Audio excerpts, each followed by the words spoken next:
Good morning, everybody. Cowboy here. V the Gorilla was supposed to be here today. Unfortunately, he actually had a minor issue and last minute gave me a call. So here we are. We got Veles. Veles, the guy everybody wants to hear from. I think we've been thirsty for some Veles going back a couple of weeks here. So finally, you're here. How are you doing, sir? I'm good. How are you, my friend? I'm doing good. Just excited to hear everything you have to say. For those of you who don't know who this guy is, well, I don't know what rock you live under, but this guy's got it all. And, all I can say is you're in for a treat today. So instead of going with all the introductions and the fanfare, let's just jump right in. And by the way, Rumble is not working. I can see it on the controls. We're only on X and YouTube right now. So it is what it is. Veles, what do you have for us today, sir? Well, good to be back on the air with you, my friend. And this morning, Algo and I got a note from V about, I'm not going to be able to host the show. And it's like, the hits just keep coming. Because I've been chatting with a number of you on Discord about the struggles that we've been having of late. And I've had to move a few items from today's program to the back burner for a future appearance. So hello again, and apologies from all of us at Rogue about the delays, because we've outside of Algo's separate program, the content on the Rogue homepage has kind of been down for 3 weeks. We've had some technical builds going on the back end, which actually go back to some improvements we were talking about a year ago. So those are finally underway, and as a result, it's had us down for a while. And then the other thing is of course, all of us have our separate professional lines of work, which take up a fair amount of time too. So one update I can offer is that Gus Demos will be returning to our programs at a point in the near term. Some of you may have seen the chatter taking place on Discord, and yes, Gus has made some changes in his business and is moving forward now, so I very much look forward to when he returns. Beyond our absence, the whole universe of change has occurred since I last spoke to you on April 4th. That's not hyperbole. And even for me, some revelations were hitting me hard while attending an incense-filled Orthodox Easter service recently. It's truly difficult at times to express what's occurred in just the last 3 weeks globally, much less since last January. And I've been rewriting today's content several times over the last few weeks. In the true heyday of newspapers, once the content was approved, typesetters had to create plates that could be used to print that day's copy of the newspaper, especially in big cities. It was always a rush to get those stories written, approved, and then send everything down to the typesetters and get the printing presses set up to approve, finally printing off that day's newspaper, plus with enough advance time that you could get it delivered to where it was supposed to go. There was a lot of money involved in getting all that equipment ready to print. And there's a phrase from that era some of you may have heard, or depending on your age, actually recall, that phrase being "stop the presses." It meant some story was so important and so valuable to the newspaper to print, they literally would stop the printing presses. The new copy was hurriedly prepared. The typesetters had to reset everything on the impacted pages, and the whole printing press had to be restarted. It was a very expensive decision to make. And that reference was for stories so important they had to start over. These last 3 weeks have been a multitude of stop the press moments. And yet we are scarcely aware of the truth of what has happened and continues to happen in many situations. And this includes everything from the Pope's death and the timing of it, the meeting between the Donald and Zelensky at the Vatican, which was optics on steroids. Yes, the death of Virginia Giuffre. Yes, the immense swings in the market are part of it, and the power outages recently in Portugal, Spain, and parts of France. The list goes on. Always within this backdrop, my friends, is a much more prevalent theme I've been focusing on, that being we are literally bathing in global ritual and symbolism. It's all around us.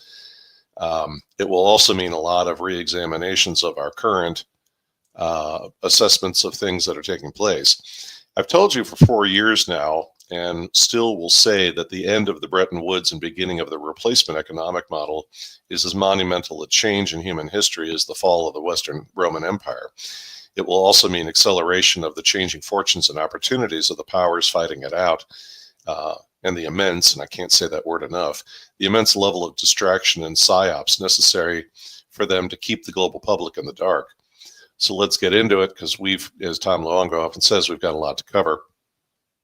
I will move around a little bit on some of today's topics, but they all part of the same thread. So a recent news item, Virginia Guthrie. And there is a lot with that. And there is a lot with that. We're going to revisit her a little later today, but here are some sound bites and some thoughts. Virginia Giuffre was living in Western Australia near the city of Perth. What does that mean exactly? Well, in Western Australia, you have a lot of crazy stuff going on out there. You've got Five Eyes monitoring stations, including the United States is having an NSA facility there.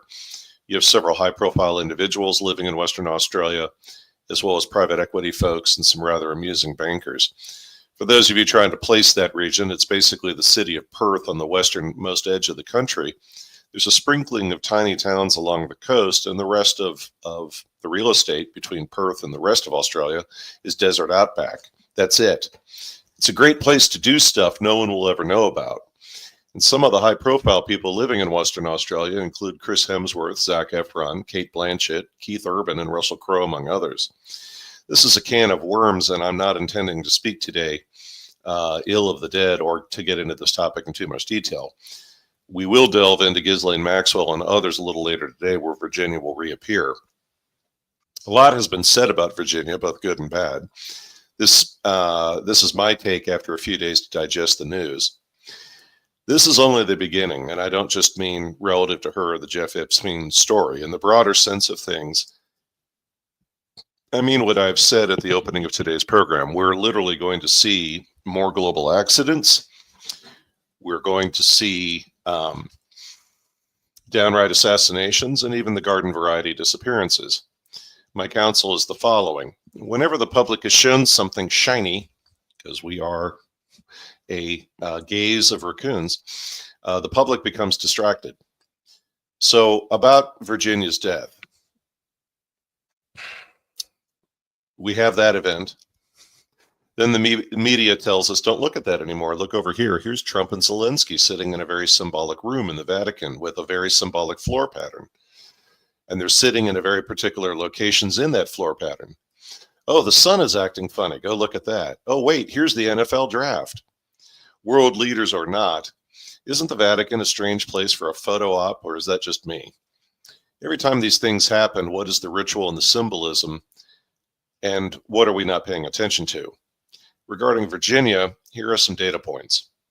First, she was divorcing her husband of 20 years, and she was estranged from her 3 teenage kids. I know a number of you have seen some news stories about her posting on social media about her concern for her children.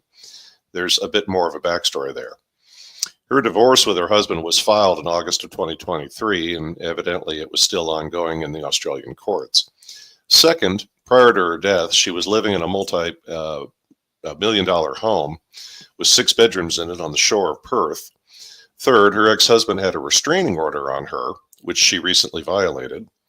Fourth, the car accident she was in, beyond the conjecture around what really occurred, she evidently was not the driver. The driver was a person described as a medical or social worker who was taking care of her. And fifth, does this mean she's been lying? No, but there's a lot more to this story than at first glance. Moving on to the big war. On one of his programs recently, Tom Luongo said something I wish had made more clear on a prior program. This was the program where I got rather animated about how intense these recent economic events are and will yet become. Tom said it much more succinctly, and I was concerned about saying out loud what he now has already said. What we are witnessing right now in global economics is not hyperbole to say is a world war. I'm dead serious. This is truly war by other means, my friends. When we reached this moment in time in history, it was either an economic war or a real military war in several places globally. To use the lingo of the people I used to work for in Washington, D.C., either you have a kinetic war involving ships, planes, bombs, and cyber attacks, or you have an economic fight. We got the latter, and you want the latter no matter how much your investments are being hammered right now. The rogue theme has been for years that Bretton Woods was dying or died 20 or more years ago. Something had to replace it.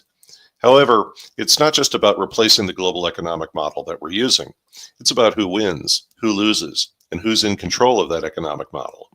This is where I'll bring up Patrick Ryan's very excellent quote about when someone tries to take out a billionaire, if they miss, those people will hunt you down to your last genome. It's not personal, it's just the way the game is played. If you attempt, keyword, attempt, to take out a trillionaire, or the equivalent, it's global war every time. Who logically means the 100 Years' War, the 30 Years' War, various wars in Crimea in the 1800s, World War I, World War II, and others. Those are all times someone or some group attempted to take out the equivalent of a power on par with being a trillionaire. It's hard to fathom at times, but that is exactly what's occurring right now. And that losing party, loosely said, is Europe and to some degree the Lenin Corporation. I've said since last fall, and I'll say again, the global media is not acting their usual selves. There are things they should be doing and saying that they're not. Nor are high-profile media figures, whether news, social, or entertainment. Oh, sure, we've got CNN and the BBC making attacks against the Trumpster about the tariff situation and the occasional Hollywood figure. If these events occurred under Ronald Reagan in the 1980s or Bill Clinton in the 1990s, this stuff would be 24/7 coverage. Equally, you would have an immense level of pressure and commentary about why tariffs, why now, and why to this degree. Let me be blunter. Someone in the media should simply be asking every day, what is this all about? Yet crickets, we have nothing. Even the likes of CNBC and Bloomberg, to my knowledge, no one has said anything about the why behind all of this.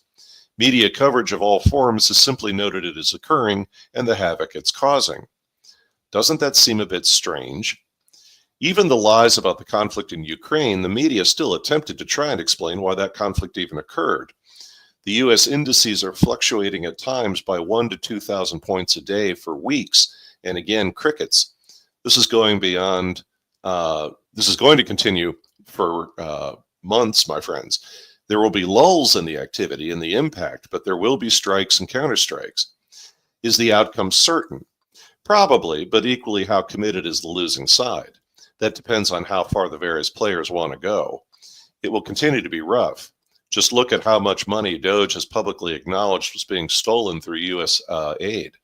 That doesn't even include insider trading by members of Congress or the payoffs to the same people. We're trying to break free politically and sustain our freedom economically from London and others. This will continue to get ugly. Canada. Our friends to the north have an election today, Monday, April 28th, and the betting money is saying Mark Carney will win. Recall, Canada is and has always been a vassal of Britain, regardless of the fact the Union Jack is no longer part of their national flag. For those of you who know, the prior Canadian flag used to have a little Union Jack in the corner on a red flag. In most years, that's not a major problem versus the period in time when the Union government was watching our northern border carefully during the Civil War. This is why the administration is stating the obvious via insults about Canada becoming one or more U.S. states. There's truth in those insults being thrown at one another by officials of both governments. Canada is not sovereign politically nor economically, and note what I said earlier on that topic. Comments about Canadian provinces becoming U.S. states is an insult in a language understood very clearly in London. There is no Canada. They are always under someone's control when it comes to the bigger aspects of politics and economics. So on a certain level, why not let the United States try and run Canada for a while? We couldn't possibly do worse than the British. On a more serious tone, though, given the stakes involved, it's why Tom Luongo feels Mark Carney is not just the favorite, but has been positioned to win by the powerful. They must have him as the country's prime minister. And when that occurs, my friends, I'll remind you of the dialogue from Lando Malari's character in Babylon 5. He said, and I quote, "On my world, we've learned that an inauguration is simply a signal to the assassins that a new target has been set up on the firing range," unquote.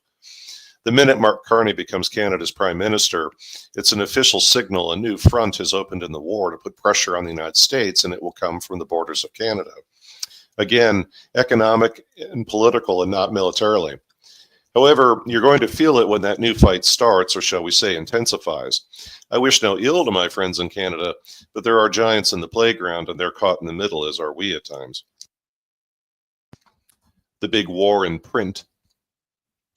A book who does not leap out and say, hey, this is why the U.S. is acting thusly relative to tariffs, but does explain the why to a degree, is the following. The book is by author Fadi Lama, F-A-D-I, last name L-A-M-A, and the book title is Why the West Can't Win, and it was published in 2023. To read this book in the proper context, you probably need to have also read John Perkins' famous book, Confessions of an Economic Hitman. That content articulates a key piece of the overall picture Fadi's book explains. It's very readable and delves into how economic models shifted under Bretton Woods and how we arrived at this moment in time.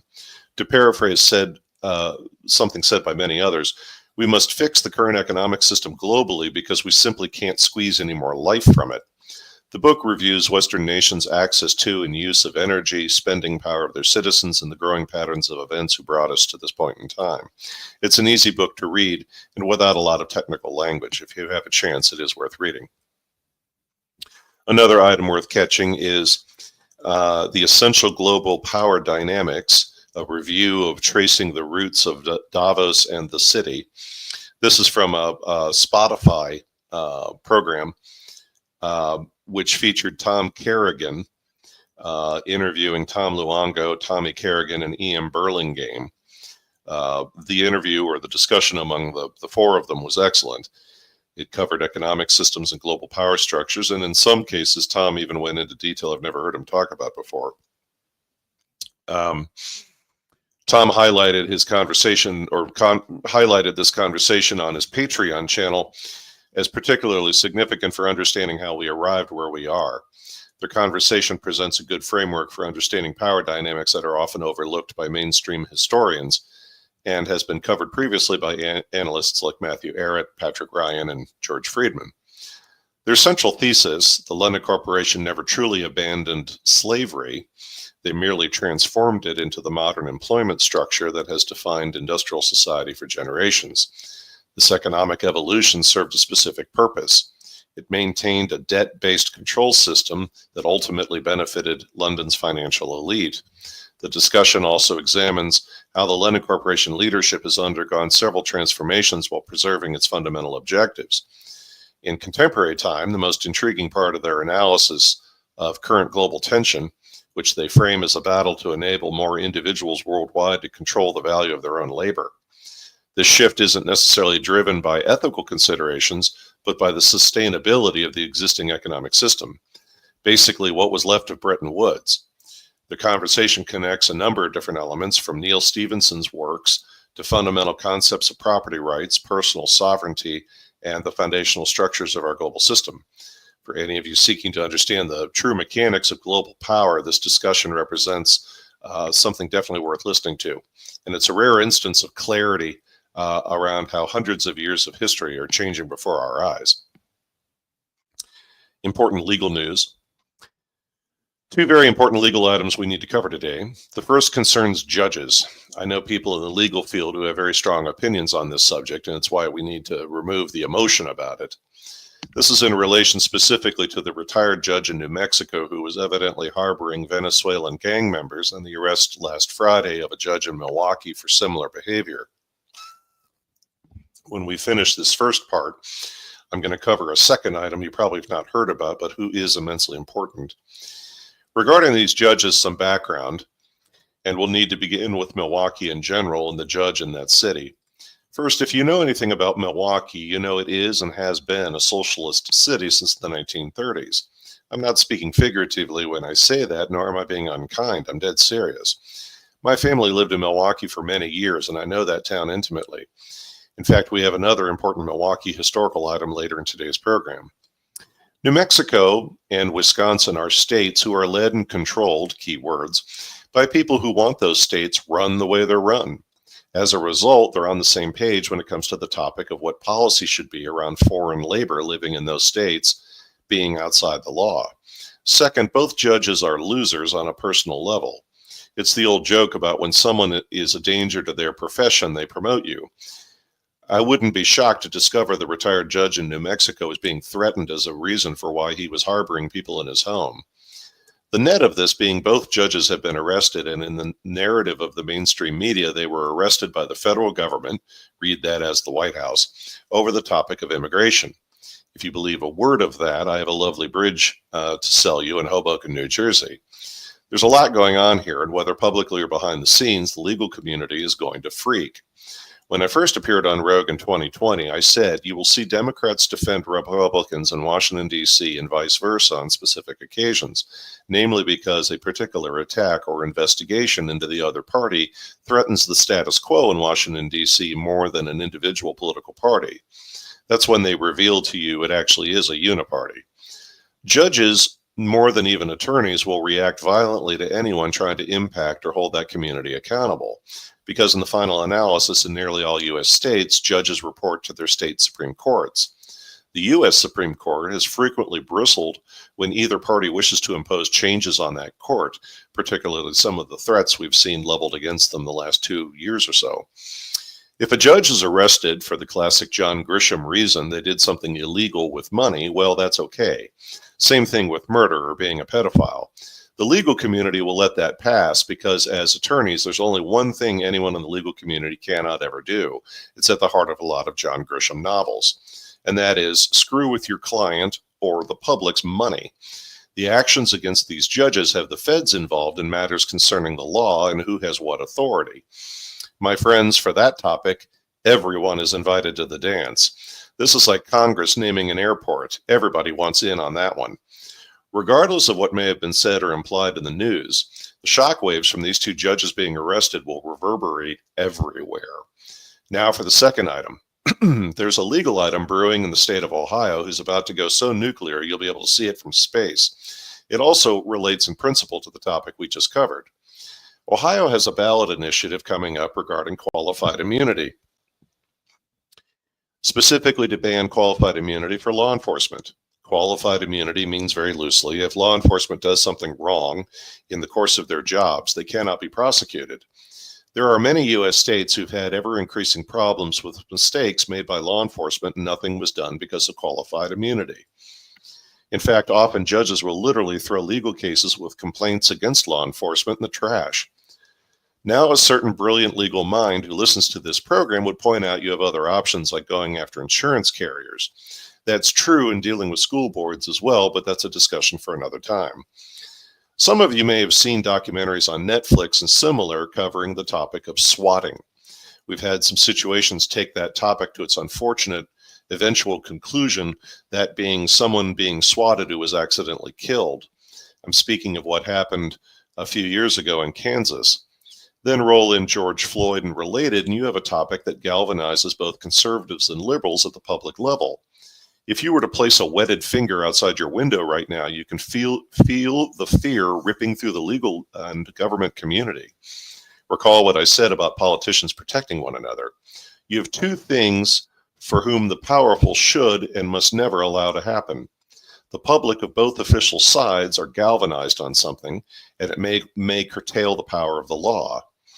Oh, baby, I'm giggling like a schoolgirl over this. My legal friends will not appreciate my humor, and I don't mean them any harm. It's just I live for moments where powerful interests who've lost their humility are being challenged. Steve Lehto of Lehto's Law on YouTube on Wednesday, April 23rd, covered this topic and boldly stated to the effect Ohio is about to go nuclear. This ballot issue will bring in huge amounts of money from the entire United States to stop it by those, and I'm quoting, who profit from qualified immunity. Well, Veles, who profits from qualified immunity? Well, first, profit can mean many things, including more than money. It can be the profit of power. Second, I have one concrete example for you. You have attorneys who bring cases against law enforcement who know darn well they can't win. Why would they even do that? Because it's billable hours, it's revenue, and they target communities who don't understand the law. There are plenty of attorneys whose whole practice is based on bringing legal cases for things who cannot be won solely because their clients don't understand how the law works.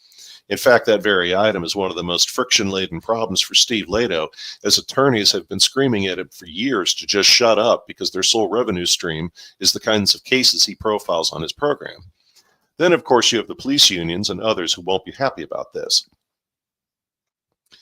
I'll continue to monitor this issue in Ohio, as I assure you the thing to watch is the source of money for either side. Follow the money, my friends, follow the money. Plus another item I've shared with you. When it comes to precedent-setting law, every court in this country knows, unless you're in California or New York, don't go there. Precedent-setting cases in the eyes of the legal community should only occur in what to them are the two most important U.S. states on that topic, California and New York. Okay, to some degree, Florida, Texas, and at times Illinois. But you understand where I'm going with this. The fact this is occurring in Ohio is also setting off a lot of folks in the legal community. If this measure should pass, then no doubt many other U.S. states are going to pursue it as well, and it's just going to chain react across the country. A funny tidbit on this topic. Evidently, at one point, the Attorney General of Ohio tried to stop this issue on the grounds, wait for it, there's a legal rule about the size of font on submissions for ballot initiatives. He said the submission was in the wrong font, so it couldn't be submitted. Welcome to India's legal system, folks. That's sharp. I'm not weighing in on the following topic one way or another, and I don't have any evidence about the accused crimes committed. Regarding Shannon Sharpe stepping away from ESPN for a while to battle the current rape accusations against him, I have a number of thoughts. Like the Blake Lively matter, maybe this is a shakedown and maybe it isn't. High-profile people always draw fire. And if you are powerful or of great wealth, and especially in a public role, they're going to build a file on you. That is a fact, and it's going to be a psychological profile. If they cannot get dirt on you, they'll invent it. In Shannon Sharpe's situation, there are supposedly prior incidents where parties have been paid off. Again, that's no admission of guilt. I've seen in corporations hundreds of situations just like that. I myself saw General Electric avoid court hearings as the cost of proving our innocence was more than just paying somebody off and having them sign an NDA. There's something about Shannon Sharpe I can't stop considering, though. He has an interview show where he's provided a public speaking platform for some controversial people. On one of those programs, he had Cat Williams on, among others, who've recently been saying some very powerful things about Hollywood, elites, and pedophiles and the like. Regardless of how Shannon's personal life turns out, it doesn't distract from the statements his guests have made on his talk show. It will certainly put fear in the hearts of others, though, who may be considering interviewing those same sorts of people. Please recall the kinds of things Cat Williams, among others, were discussing on that interview program in detail included Hollywood extortion schemes on par with Jeff Epstein. That would make them intelligence operations as well, and not just by U.S. intelligence. Moving over to beef, the U.S. cattle herd has reached its lowest level since the 1950s, a critical situation we highlighted on Rogue last fall. Zero Hedge recently provided in-depth coverage of this crisis, if you will, and announced plans to connect consumers directly with cattle producers, particularly supporting independent family ranchers alongside larger agricultural operations. You have several alternative options: direct farm purchases to buy directly from meat producers to secure your supply. You can leverage group buying by partnering with friends or family to purchase a whole cow. Obviously, make sure you have enough freezer storage. You also have other options with alternative protein sources. These can include various nut butter products, and not just healthy peanut butter, but spreads made from other types of nuts. While animal protein remains an important dietary component, having knowledge of various protein alternatives provides flexibility during potential supply disruptions. The market offers multiple solutions to address these challenges without resorting to controversial protein alternatives like insects, because none of you folks are eating bugs. Not now and not ever. Investing.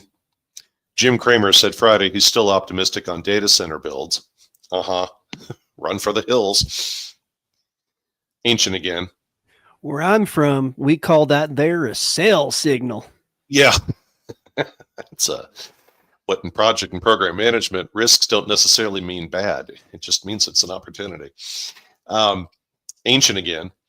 A few shows ago, I mentioned a band I like named Alice in Chains, who had a song named Voices, where the opening lyrics say, am I 1 or am I 13? a reference to ancient Egyptian beliefs and the songwriter character from the movie Under the Silver Lake.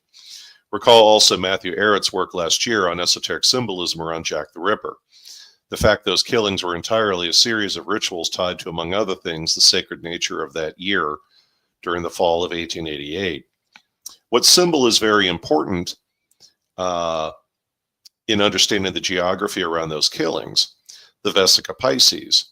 Two circles laid over one another where the center portion creates something like the fish symbol used by the early Christian movement in Rome.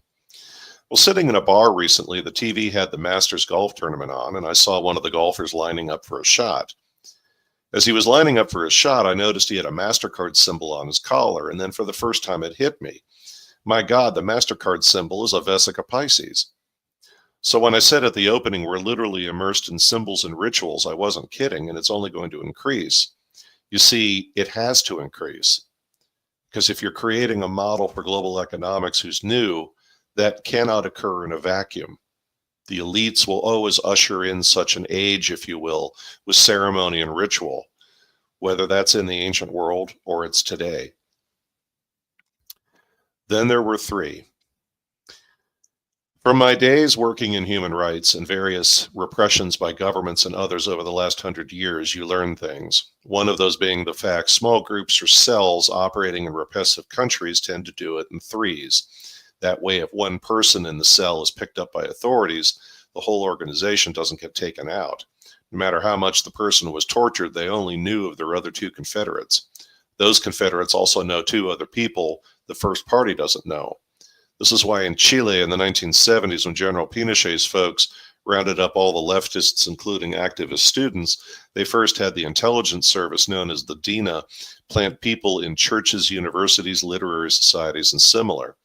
When they started the roundups, the effectiveness of three people only knowing their assigned other two people was not as effective.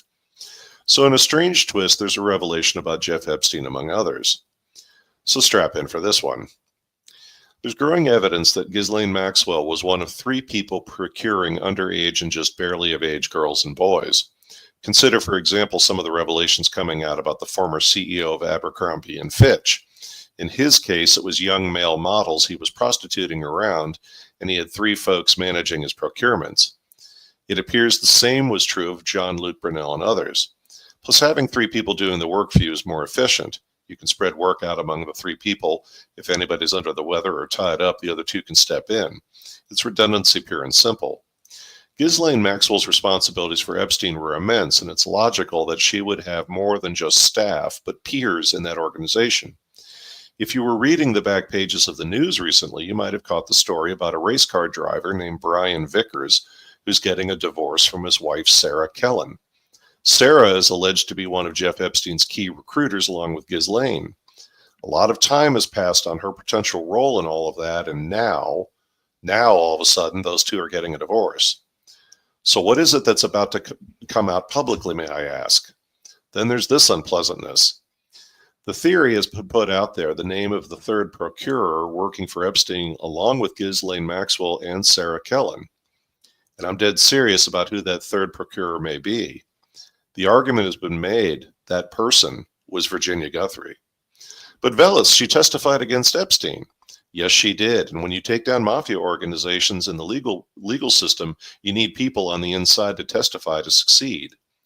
We don't have the time to go into this in more detail, but that argument can be made. Something who now adds to Ghislaine safely sitting in a prison and Sarah Kellen conspicuously now being hung out in the open. To note Patrick Ryan's comments about blackmail inflation, therefore the less valuable nature of blackmail, Ghislaine is now a lot more valuable because the other two are one is dead and one may be. Then consider the excellent psyop-like elements of this topic.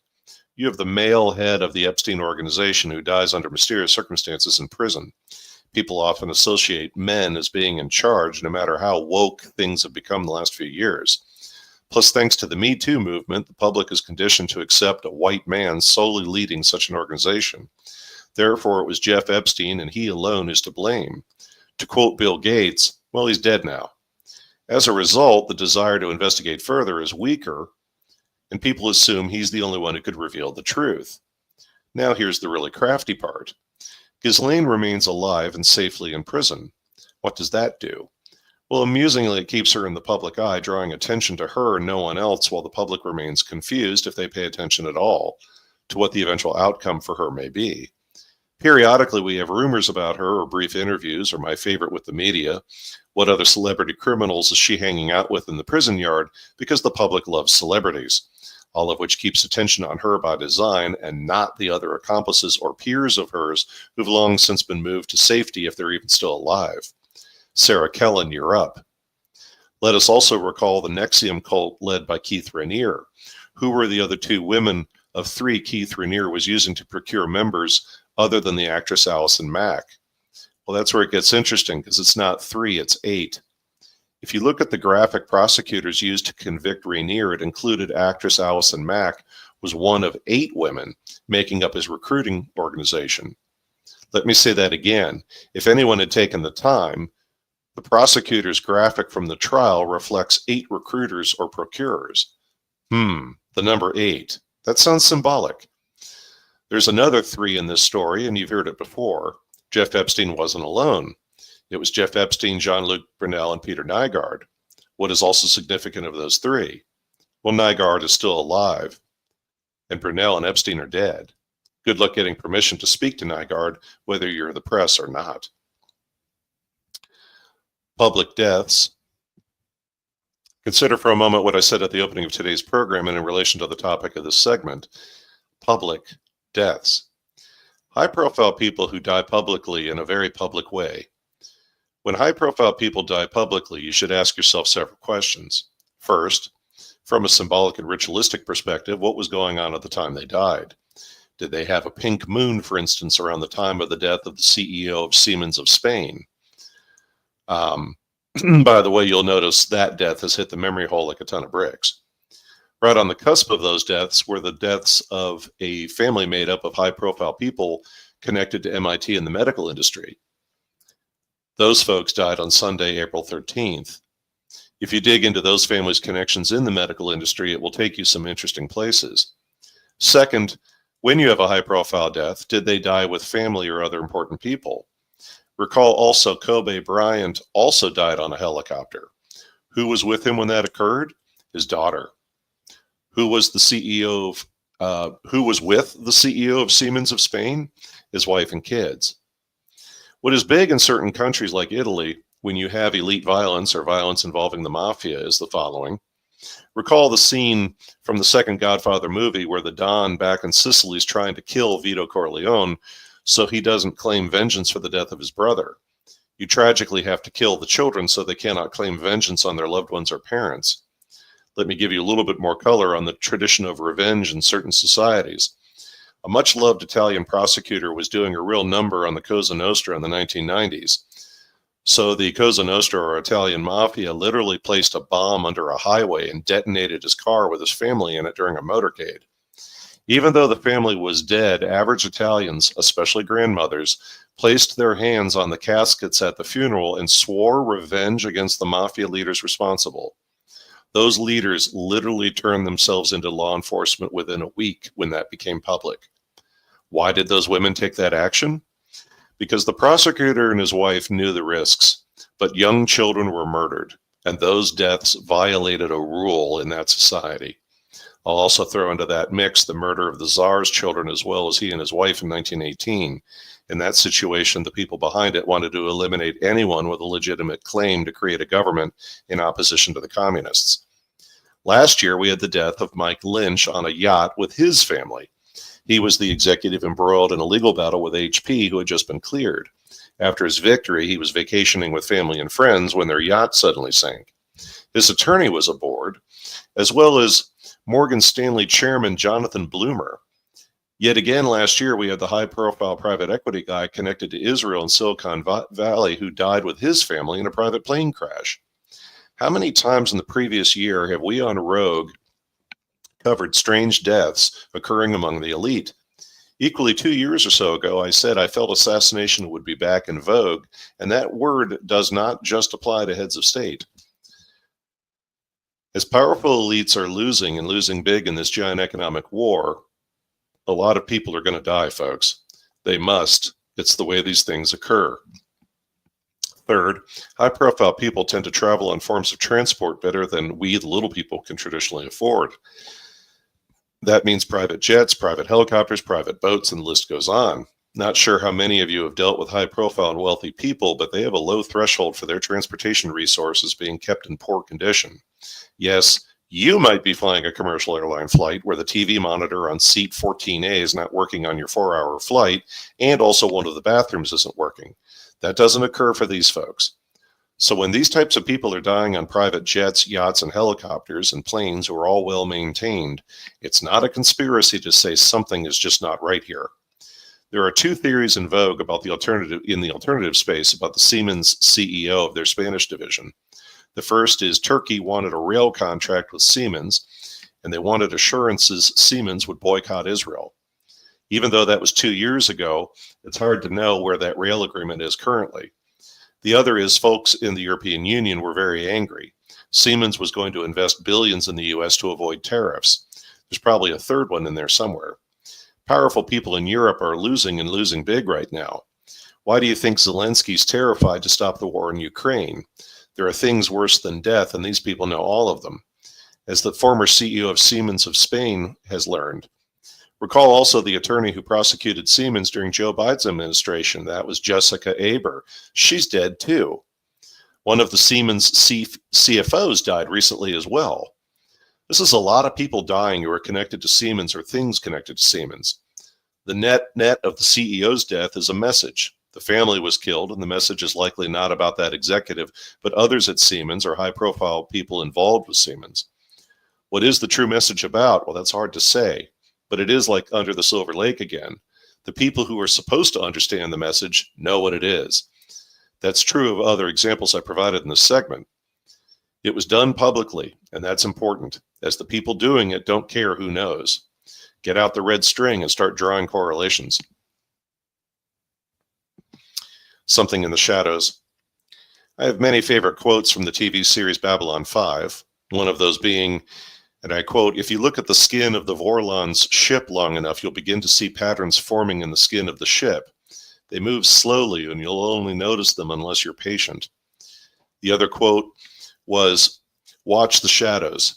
They move when you're not paying attention," unquote. So what am I being cryptic about? Nothing new, I assure you, and it's several of our old favorites. It's just that they're occurring simultaneously. First, recall the volcano significance we discussed following the Super Bowl, noting the advertisements with that theme included. According to Daily Mail, at least, we're inching closer to the eruption of Mount Spur, who's within 80 miles of Anchorage, Alaska. Of course, keep in mind several things on that item. The volcano could just as easily explode like Mount St. Helens, and that would certainly be a mess for more than Anchorage. Nothing against the good people of Alaska. Several things to keep in mind are also we have the underwater volcano forming off the coast of Oregon. It doesn't need to break the surface of the Pacific to be a problem. It could create incredible tsunamis who would impact Washington State, Oregon, and Northern California. Then we've had a noticeable uptick in earthquakes across California the last 2 months. In case anyone remembers high school science, it's pretty much the same series of crustal plates running from Alaska down to California. These earthquakes are not isolated events, my friends. They're the same tectonic plates. At the time of today's program, there are 46 volcanoes globally who are or have become active. If you were to look at the USGS agency map of the world, you'll see volcanic activity from the tip of South America up through Alaska, across the Aleutians, into Russia, down into Japan, and then it really gets going once you hit New Guinea and Indonesia. Across the same stretch of volcanoes, you also have heightened tremors and earthquake activity. Then on Wednesday, April 23rd, Istanbul, in Turkey had a 6.2 magnitude earthquake. Now for the obvious question. What are the odds it's related to solar activity? The week of April 14th, NOAA issued a solar storm watch for potential ongoing solar activity that may impact satellites or power grids. In the case of the former, that can lead to impacts on the internet. Yes, we have solar events from time to time, but it's the timing that caught my attention, plus a repeat of that little item from last June of 2024, the appearance of aurora borealis in parts of the United States that shouldn't occur at that time of year. I may be stretching a bit on this correlated item, but perhaps not. During that same period, we had power outages in Puerto Rico and Cuba. Some may rightly say, but Veles, both of those places have had shaky power grids for some time. Yes, you're absolutely right, but that also means they're more sensitive than other power grids to the effects of things like solar radiation. It's the very fact those places have weak and vulnerable power grids who makes them, in my book, a form of early warning. But wait, there's more. Beyond the Earth's changes, there are patterns in the media again catching my attention, beyond advertisements including volcano images, that is. We had the 6 ladies going into high-altitude flight the week of April 14th, where Katy Perry leveraged every opportunity to capitalize on the season of Ishtar, who is the true original source of Easter. They keep pumping the theories on JFK, including a new set of disclosures about Jack Ruby, who are not really disclosures if you've read books. You heard that content as far back as the 1990s. We have UFOs being good, UFOs being bad, UFOs in Russia turning Russian soldiers to stone, as per CIA spies who received copies of reports from the former KGB. A few days after the death of the Pope, stories began to pop up about the Vatican archive data who supposedly proves UFOs exist. Then a wide variety of stories exploring life after death, various folks discussing their experiences after being declared legally dead, etc. Of course, the thing that caught my attention among the surge in recent stories and articles about the afterlife is the recurring theme of there's nothing to fear and everything's wonderful on the other side. There are also several stories before the Pope's death covering signs and portents of the rapture. I'm not even remotely suggesting people should be alarmed at the world after this one. That is, unless a person's journey will lead them to Hades or the New Jersey Turnpike. My point is, whenever the media starts running stories who first distract and then equally assure you death is not so bad, my radar tends to go hot. Specifically the adage about, what an odd thing to say. Why now are you assuring people, even if you leave this world early, everything will be fine? Something catch your attention, oh worldly elites, with your 13-month calendars? I'm getting that strange feeling again. I need to go to Cahokia or other Midwest mound sites and watch the stars.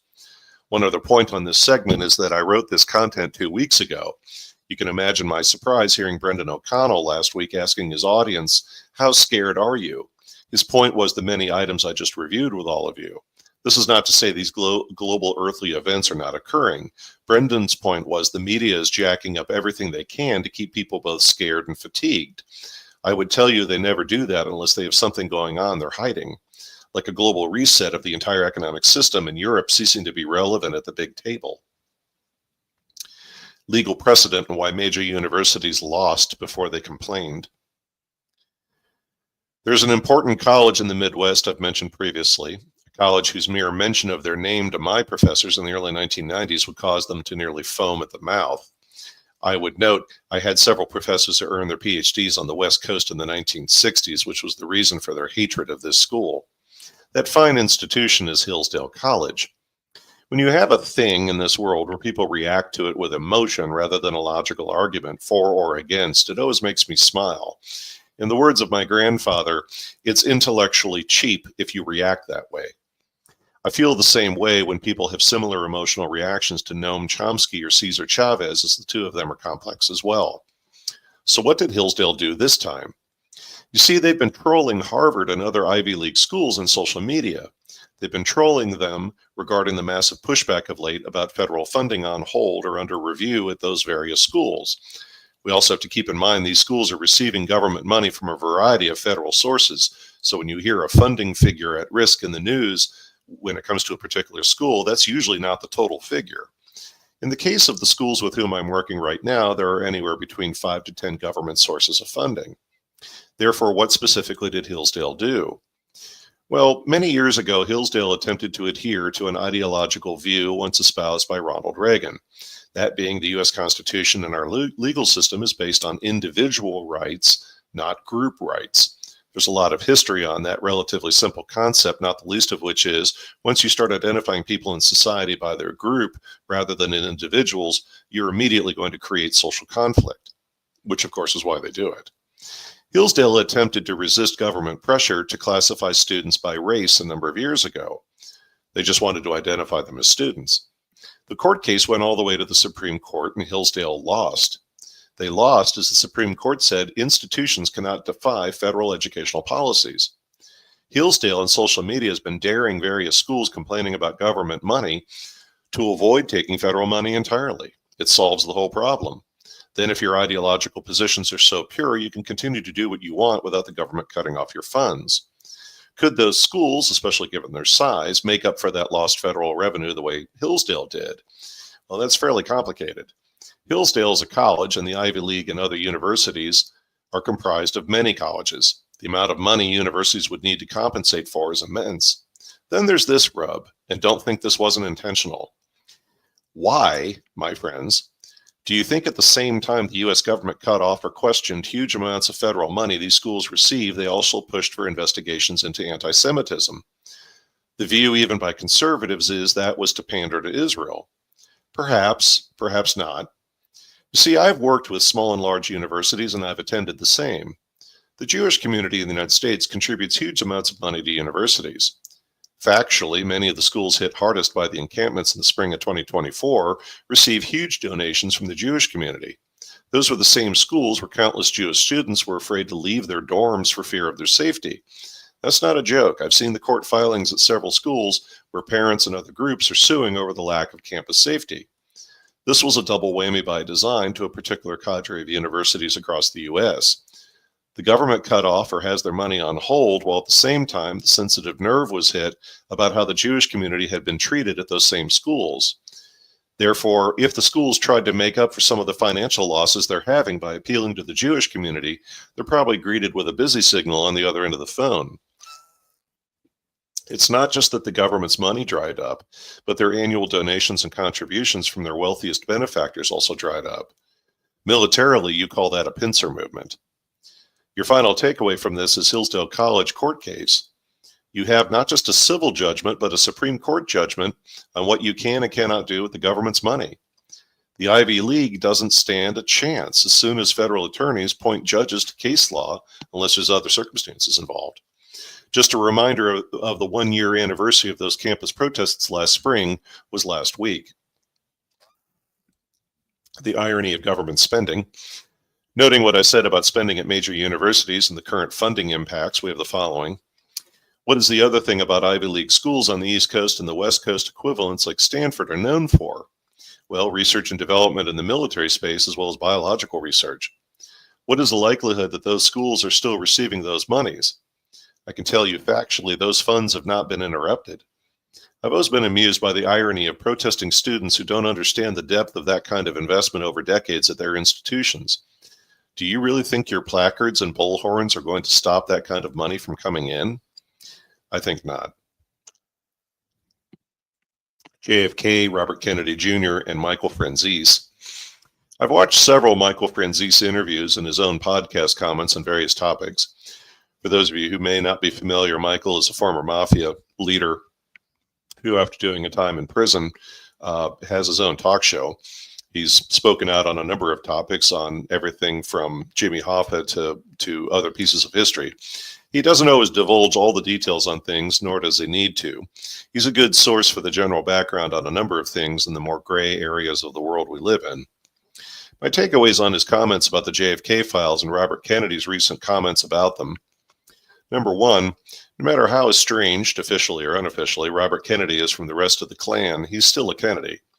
Robert is not going to get into the bootlegging and nefarious stuff old Joe Kennedy was wrapped up in.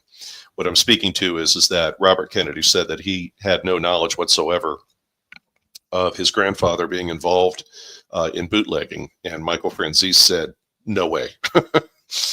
The second item, that period in history of the 1920s to the 30s, my family knew well what was going on when we escaped Russia and set up shop in Milwaukee during those years. Another thing people don't know about those years concerns organized crime. For all the talk of Al Capone in Chicago, yes, those things are true, but historically and factually, the real heart of organized crime in the Midwest in those years was Milwaukee, not Chicago. It was the Ballestieri family who ran both cities. Ironically, there are excellent Milwaukee restaurants owned to this day by the Ballestieri family. I'm not a big fan normally of Italian food, but I am a fan of theirs. I recommend the bread and dipping sauce. It's amazing. So back to our story.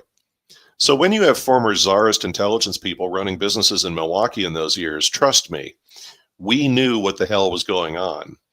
Everyone knew about Joe Kennedy during Prohibition. Importantly, a lot of people also wanted him dead in those years. Not because he was moving liquor. Business is business. It was because his booze was tainted with all sorts of chemicals that killed people or caused them to go blind. A guy like Franzese is going to know the real score. Number 3, Franzese is not attacking Robert Kennedy. He's just saying he's been misled. Number 4, in my humble opinion, the mafia was involved in JFK's death, but not the way people believe, nor being the sole party involved. Often the mafia gets involved when the government has to hide its fingerprints. Number 5, recall also the following is well known in the public record.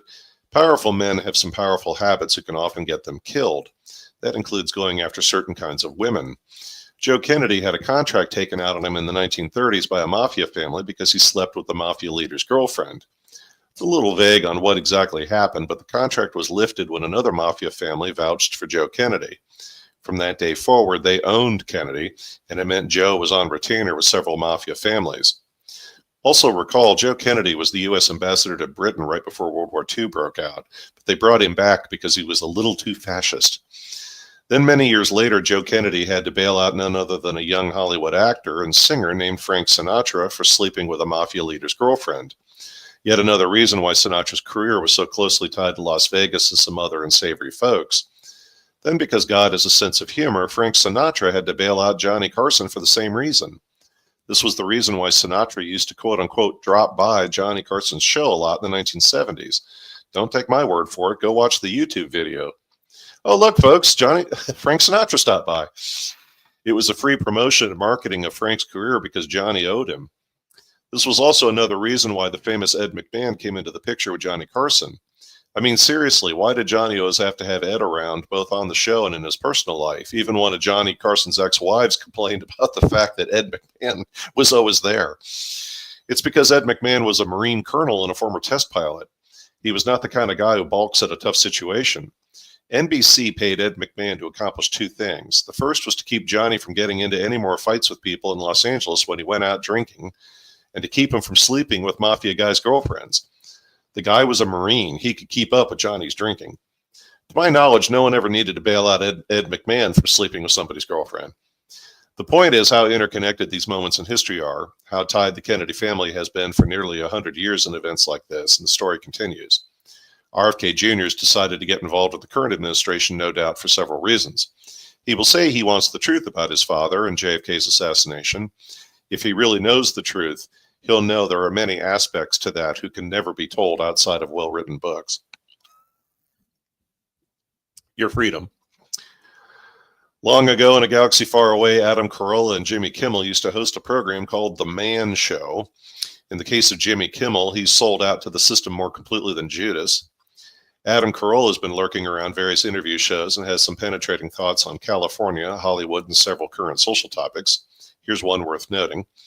He'll describe in detail how the interlocking nature of power and control in Hollywood will compel you to adhere to the system or it will spit you out.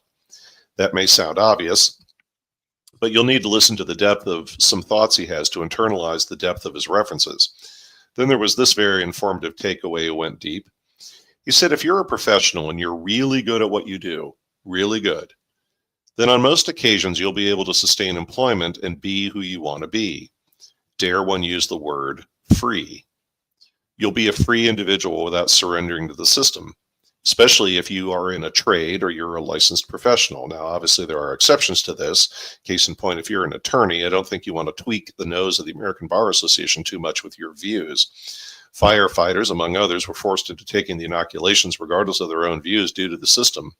Now, you could move to another metro area as a firefighter, but you have to be willing to do that. Your lesson in all of this is the following. If you're mediocre and you don't seek excellence in your life or your profession, you will always be far more vulnerable than those who seek excellence. Let that be a lesson to all our children. That statement is the one who really hit me. It hit me because we've all seen that the last 10 or more years. Did you graduate from college? Good. Don't try to excel or set yourself apart and just obey the system and we'll pay you an income you can live on. Want to work longer hours in the office to set yourself apart? Not anymore, because you're in violation of DEI policies or similar, because your ability to work harder than others is a consequence of your social privilege and unfair. In fact, just to slow you down, we're going to assign you corporate sensitivity training. You can literally see the social engineering they pulled on us the last 10 years. This was especially the case during the time of the coup. People were guaranteed some form of employment, and in particular, federal or state jobs. I think now more than ever, we can see why the severing of grants to universities and the removal of personnel from federal agencies has caused such angst. It's a direct assault on that system of mediocrity.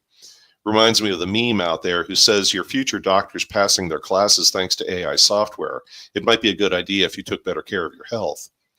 When it comes to a variety of professions in our world, do you really want someone taking care of you who got by because every class has a grade curve? Brownstone Institute commentary on the Congressional coup report. Congress published a report of findings regarding the coup in December of 2024. Due to several distractions like the upcoming Christmas holiday, post-election hand-wringing, and other factors, many people weren't even aware this 557-page report was published. To paraphrase an old joke, if you want to know what happened to Jimmy Hoffa or JFK, it's on page 2 of your Google search because no one goes to page 2. Among the many findings in that report, some of whom might surprise you, Congress said out loud, the Brownstone Institute identified what they called the 4 elephants in the room.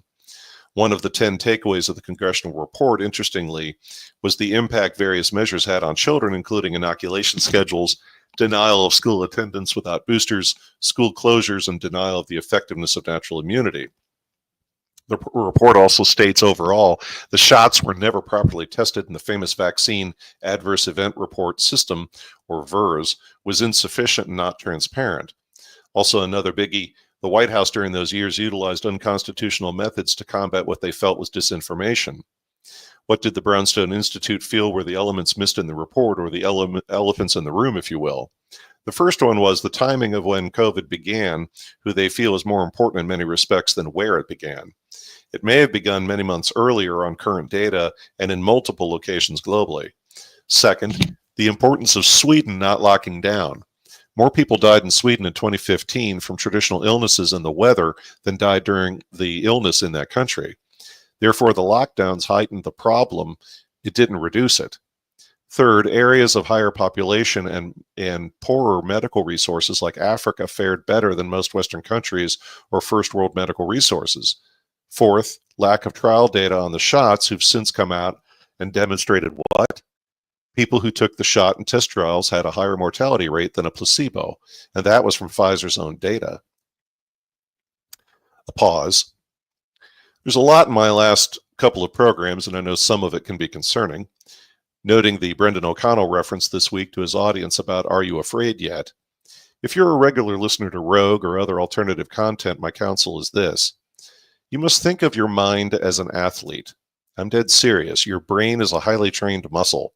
The rest of you may need to lose a few pounds, but mentally you are razors, folks. Give yourselves some credit. I've mentioned on prior programs, your understanding of the world you live in on several occasions surpasses that of millionaires or billionaires. No one is more lied to than someone with power, wealth, or both. Therefore, remember this, and this is from the heart. You are aware of mind-blowing realities about our world. Things so hot, traditional media isn't going to touch it. That includes some of my work beyond our traditional stuff on Rogue in the realm of ancient civilizations. Or to paraphrase Giorgio Tsoukalos in my conversation with him in 2012 at the Paradigm Symposium, Bigfoot, Veles, they keep making me do shows on ancient aliens about Bigfoot because the advertisers pay top dollar because the public can't get enough Bigfoot, unquote. This said while one of his assistants was asking me to hand her another can of hairspray for Giorgio's cough. Visual Capitalist recently ran a story about the uses of artificial intelligence tools and what were the purposes of how they were used. For instance, editing emails, creating computer code, assistance with your hobbies, help with learning, and several other uses. Do you want to guess the number one use of AI in 2025, who was the number 2 use in 2024? I'm dead serious when I tell you this. Therapy and companionship. I must have stared at my computer screen for some time, triple checking those were indeed the words I saw on my screen. With God as my witness, I didn't even know there were AI tools for therapy. That's because in my world, I mainly use those tools for images or text or similar. Therapy. My God, we've become so disconnected again as a species. A machine is friendlier to us than another human being. So this is my ask of all of you in today's audience. If you haven't been to a religious service in a while, maybe you should go. And if that's not your thing, is there some sort of optimist or community activity you could take part in? When was the last time you went and took a long walk in a nature preserve? Is there a friend or family member you haven't talked to in a while? Whether or not the sun is going to turn Nevada or Antarctica into beachfront property, I guess we'll find out. But in the here and now, though, go reconnect with your fellow human beings. Go reconnect with your fellow human beings, and we will see where the battles among the world's elites take us. I yield the floor. Great message there at the end. You know, there's a lot of us in this, for lack of a better term, the red pill community, if you will. We go through the red pill rage. We want to tell everybody and ruin Thanksgiving dinner and lose friends, and, you know, alienate people at the office, lose jobs. And then after that, you start to go through a period where you realize that it's just you're screaming into the sky, yelling at the clouds, right? For a lot of people, you'll get that few percent who are not suggestible. And I actually posted a video. I sent it to you and V in our group, Veles, and then I put it in the Veles channel. It's about psyops. Yes. There's a lot of I don't know if you had a chance to watch it. It's really good. Have you watched the movie THX 1138? Oh my God. Yes. From the 1970s to now. Yes. Yeah. Do you remember when Robert Duvall is, you know, so for those of you who haven't seen it, this was George Lucas's early film. It was a student film, and then they made it into more of a full feature production with all the money. And there is basically people are drones, and they all wear like white and shaved heads and lived underground. They live underground. They work in factories. There's like these robot police that walk around and police everybody. It's very extremely, you know, I don't know what the term is for that, post-apocalyptic in a way. It's like a tech horror almost. And there's a lot to this movie, but at one point he's kind of going through some stuff because his roommate is a girl. She stops taking her meds that make her not want to copulate with him. And then they copulate because she takes her meds and gives it to him and switches, and then she doesn't take any meds. He gets sick. It's a whole story. So he's starting to get sick. He loses his roommate. His life's falling apart. And he goes to this booth, and it's like this booth that has like this picture of Jesus, almost a life-size backlit picture of Jesus saying, "How can I help you, my son?" And he's like asking questions, and it's like the worst AI you've ever seen. It doesn't really understand the question. It says, "Oh, please tell me more." Like, right. So bad. And so talking about using AI for companionship and therapy just brought me to THX 1138 instantly.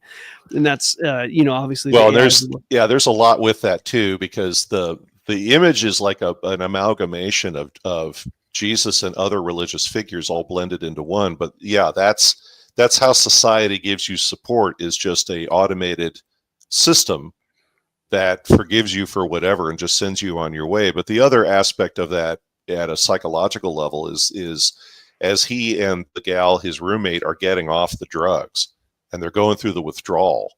But then when you see them starting to realize what's going on, there's so much in that film that's, you know, highly symbolic and everything else. And it's, if you've never seen it, folks, it's an amazing film worth seeing, but you've really got to kind of just go with it, because it's slow at times and similar, but you just got to kind of let it take its natural pace.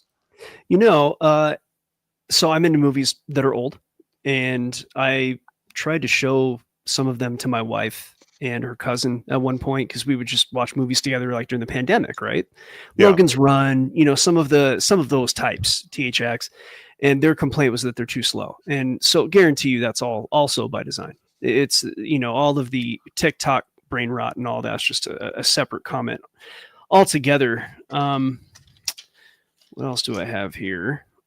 Shannon Sharpe, there's word on the left side of things that I do pay attention to, that he supposedly offered a very large hush money settlement to this person. And supposedly that came from the attorney, this information. So, you know, I hate to say it, where there might be smoke, there might be fire. But again, not an admission of guilt, but it was a rather large amount that was said to have been offered, and I have not corroborated that. And the Cat Williams thing, I think that's right over the. That's why he's being chased. He allowed Cat Williams to go on there and kind of reveal how Hollywood and in the melanated community, as we can say, is handled. Right? It's big conversation there. Yeah, yes, and also, just again, in the interest of fairness, there's supposedly have been several settlements, both when Sharpe was at ESPN and in other areas. But again, like I said, unless we know the details, unless we know what's in the non-disclosure agreements, you got a whole industry out there of people whose whole purpose is just to extort people. It just goes with the territory. So, and quite frankly, which is equally difficult to take. It could be both. Is it extortion? Yes. Is he doing these things? Yeah. Yes, both are true. But at the same time, it's and the other thing too, folks, about the Cat Williams interview with Sharpe, if you haven't seen it, Cat named names. Yep. He named lots of names, and as I'll be the first to say on this show, and Matthew Arrett has said it too, the minute you start naming names and specifics and sources of data, that enables people to go start doing their own research. Yeah, it does. And like you said, when you get that high up in the public sphere, they have a file on you. And if, like you said, they can invent the dirt, and inventing the dirt could be such a strong psychological profile that they know who to send your way, and you might just cave and do something you're not supposed to do. Honeypot's like the oldest thing. As far as qualified immunity, I find that to be a bit of a double-edged sword. And I'm definitely one who feels that, the police definitely need a stronger accountability, right? Qualified immunity is like literally get out of jail free for some things. Yeah. I think that I don't know. I know, policemen, I know LEO, law enforcement officers, and they do have a tough job. They got to make a lot of snap decisions, and they got to make snap decisions in a very fast, a very dangerous situation. So to make the right call every single time is kind of a tall order for cops. I would like a more surgical sort of paring down of qualified immunity, or to just blanket take it away, I think is actually going to be a mistake, because you're going to have the same thing that you had during the pandemic with the Floyd, and defund the police, and then you end up with all kinds of other problems. Exactly, and it's the subtlety of the reality we live in, which is there are no, I don't want to say easy, there are no easy / straightforward situations where it's just all of one thing or all of another. And Steve Lado, quite rightly at the end of his program on this topic, said, you're going to hear people telling you, we're going to have absolute chaos in the streets, and it's going to be the movie where you're allowed to kill your neighbors for 24 hours. You're going to have another group of people saying, it's a damn police state and you can't let law enforcement do what they're doing. I would prefer some kind of review committee that is made up of the public and judges, which is why that'll never happen. But yeah, it can't be this blanket immunity. I've got situations in my home state where, and as you mentioned, I know a ton of law enforcement people at the federal and local level. It is a tough damn job. They don't get the support they need. They work long hours. They're armed. They're dealing with the public who is too used to, as V would say, role-playing game the way they view life, that it's like, there's no like, oh, I need to respawn my character. No, you're shot and you're dead because you got in a cop's face and they'd been working for 32 hours and they just cleaned somebody off the interstate who got killed and you got them at a bad time. So yeah, there has to be a reasonable, logical way to deal with this, but we've got, and I'll say it, we've got too many folks. Also, this is the other aspect of this. In the case of that situation with swatting in Kansas City, there was something like 20 officers with guns drawn when they showed up at the house of the person who'd been set up.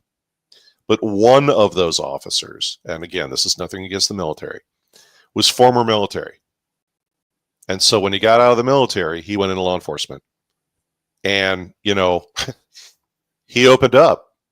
And then it turned out, oh, he had 3 other major complaints against him just in Kansas City alone. Oh, wait, he was in 2 other police organizations where those police organizations kicked that guy out because he was too violent. And so we've heard that story too, where we have to allow officers to be paid a good salary, but we've also got to have a much better filtering process on the front end, because we, unfortunately, because of the situation we've allowed ourselves to get into, we've got too many cops who are coming into law enforcement who are coming from questionable backgrounds or similar. And I hate to say it, if you have a police department who's been struggling to hire people and the salary isn't that great, when you start getting candidates who you do hire, you have to assume there is something seriously wrong. And it's just a matter of time until that blows up in your face. I've also heard that the psychological evaluation has changed, and they're maybe looking for, let's just say, people who will absolutely follow orders rather than those who might question them. So, and I'm being polite here. And also there, and I've never seen these. I'm only saying, I'm reading other people's emails. So take what I'm about to say for granted or grain of salt, whatever. Not for granted, but grain of salt is that I've also heard that it's geared towards hiring brutes rather than, peace officers, as somebody in the comments section said. And that does lead us to the next. And I only have a little bit more here because I know we're running out of time. Judge, the activist judges, I think there needs to be a something like, I think the district judges do need to have a certain level of power to protect the citizenry. But if you look at, Obama, and this is a separate subject to what you were saying, by the way, about the judges, but related. So Obama deports millions, like very little challenges, right? Right. Biden deports millions of people, very little challenges. Trump deports 68,000 criminal types mostly, and every single one goes through a legal challenge. So, I mean, that the power that the judges have, in a sense, is not a problem, but the way that power is wielded is a problem. So I don't know the solution to that. It might be public outcry. It might be a lot of things, but obviously there's some severe inequity, and this is politics, and we've seen it enough times. As far as Carney, this is very simple to me. Trudeau was going to lose, so they had to switch him out, just like with Biden and Kamala. Yeah, that's it. They put Carney, and of course they chose Carney for all the reasons that you said. But they took that opportunity, like, okay, yeah, if we don't get somebody else besides Trudeau in, then the conservatives up there are going to win, and because all the polls had the conservatives winning before they flipped Carney in there. So among how they do things for many reasons. Usually the big they have multiple goals in mind, as any of us do. So, but that's, I mean, I had more, but that's enough. We're running over time. Excellent show. And I'm glad we could get it moving. As far as Rumble is concerned, our guy in the background says that he figured out what the problem is. So hopefully by the next time we do this, he'll have that handled. There are other builds going on in the background. So there's more coming. And I just don't want to give a schedule, because you never ask for due dates in the tech world. Veles, I'm sure you know that better than anyone. Nor do you ever offer warranties. Yeah, no warranties, no due dates. It's kind of like, and this is going to be a bit crude. If you ask a guy how many sexual partners he's had, you can divide that by 3.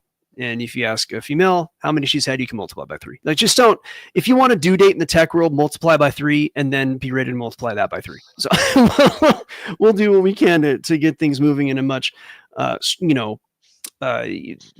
more uniform way, and look forward to having Gus back. And Algo and I both, folks, know what is going on the back end and what V is building. And it is, as I said at the beginning of today's program, it is what we were trying to do a year ago.